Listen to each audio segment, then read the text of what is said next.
morning, viewers. Welcome to my brief devotion titled Freshbread.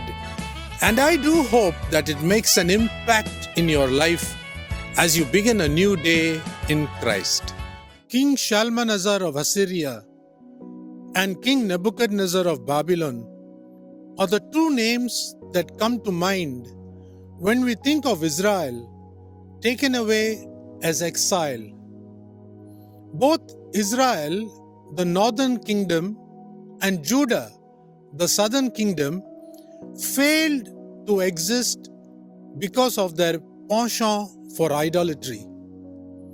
The future misery of God's nation was clearly predicted by the prophets Isaiah and Jeremiah, and they also predicted that the Jews would one day return to Israel. This return to Israel from wherever the Jews are is called Aaliyah. Israel, which was razed to the ground in 70 AD by the Emperor Titus, came back to life as a nation only in the year 1948 after the Second World War. Never had a whole race been so displaced, persecuted, and hounded everywhere from nation to nation that only after 20 centuries of exile, the Jewish nation came back into existence.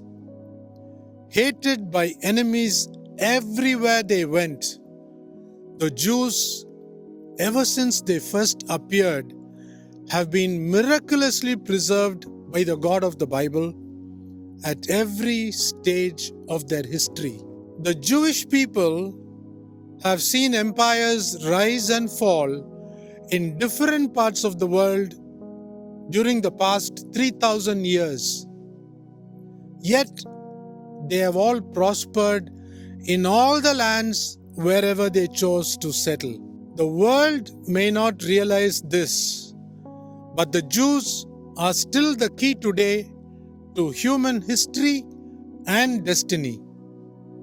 With the Jews having occupied their holy land after 2000 years of exile, the last moments of history are all set to unfold before our very own eyes within a decade.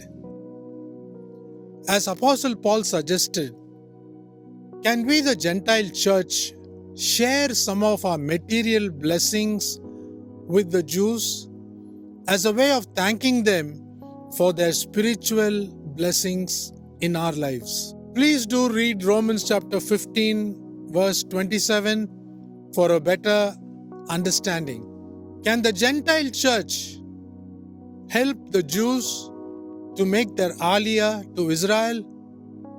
Furthermore, when the Jews get into a time of horrendous persecution in 3.5 years of great tribulation, it is only then they will realize that their true Messiah, Christ Jesus, had come and gone.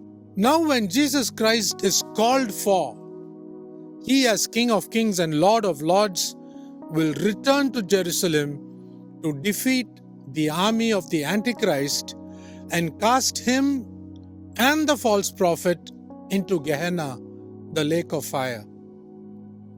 The Bible then records that as followers of Christ, we will enjoy 1,000-year rule with Jesus Christ on the throne and Satan locked up in Tartarus for 1,000 years. Come soon, Lord Jesus. Maranatha.